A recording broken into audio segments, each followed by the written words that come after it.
Park Live. So many of the 85 champions signing autographs. As you look at our score, 63-27, including Dwayne McClain. The D train was something special. 17 points in that championship game on 5 of 7 shooting. And certainly gets a steady diet of Rolly Massimino making home in Jupiter, Florida. Dwayne, it's great to have you with us, and I know this has been an incredible 48 hours for you guys. That's fantastic. 30 years since you won a national title, and spend it here watching Northwood play Villanova is fantastic. You know, Dwayne, you're handling that basketball. I was surprised you didn't go to the floor with it and have it. How about that reaction? Fantastic, man. I tell you. And again, you know, to be a part of that and to be celebrating it 30 years later is just awesome. We've touched on this a few times because of the familiarity that this team had in '85, playing Georgetown so many times, including in the Big East tournament, going into the NCAAs. Did you think that that might help, that you guys did know enough about Georgetown to not be intimidated as other teams back in those days were, Dwayne? Yeah, well, we played them twice that year, very tough. You know, when we lost in D.C., we were ahead with 3 minutes to go and lost by 7. And they beat us here at home in overtime. So we knew we could compete with them.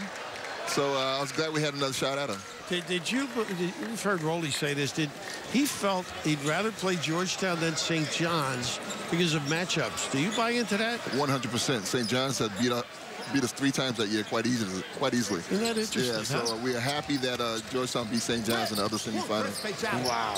How about the way you guys have connected over all these years? Is that attributed to your personalities or the success, or what Villanova's continued to reach out for you guys? Yeah, I think it starts with Rolly Massimino preaching the family concept from day one.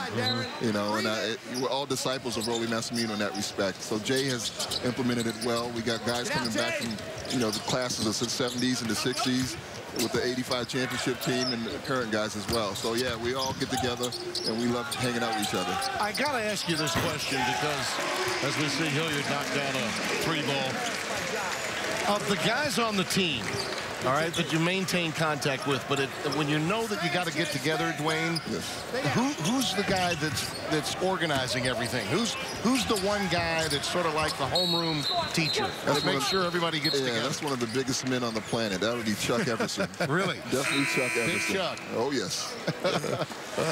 Give us a little with that feedback. All of you guys got together and came up with a beautiful picture you presented to him last night of his sayings. How did you get that organized? Well, you know, he's always teaching. Coach Master's always been teaching us. And some of the things he's told us over the years, we wanted to, you know, write down for his 80th birthday.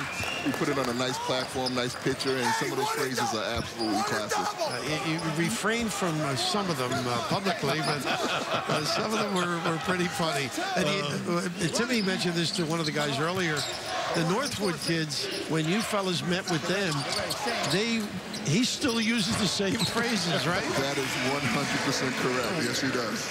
Which was your favorite? The phrase that he would repeat over and over again, and privately you guys laughed all the time behind his back. What was it? Well, I can't mention that on television. Yeah. How about the one that you could, though? Because there's one that's really good. I was hoping you'd go with it. Oh, there were so many. The ones that probably stick out to me the most is, again, this classic Massimino.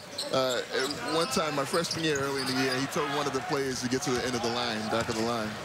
And the guy came back and said, Coach, there was already someone there. And Coach looked at him like, you got to be kidding me. You got to be kidding me. Classic Massimino. My favorite today was McClain. Gary McClain told the kids from Northwood, he kept saying, you don't know what you don't know. I'm having flashbacks now. Now, you coached for a while with him, didn't you? Yeah, I was crazy enough to join his staff at Northwood. It's actually absolutely spectacular. Right. You know, as a player, you get to see one side of him, but as a coach, how much detail he goes into it, into the scouting reports. He's into it. 100%. And I got to work with him for a couple years down there at Northwood with that program, and it was fantastic. Now, how about do you have the bad eating habits of eating in between 11 and 1 in the morning? Like No. I didn't want to look like Chuck, so no. I cut back on my heavy eating. He would send you out for hard cheese at midnight, I'm sure. Oh, for sure. Hey, Dwayne, this was great. Many thanks. And I can't tell you how happy we are just to be a part of this. Oh, this is fantastic. Thanks, Tim. Thanks, Bill. Okay, buddy. All right, guys. T-Train.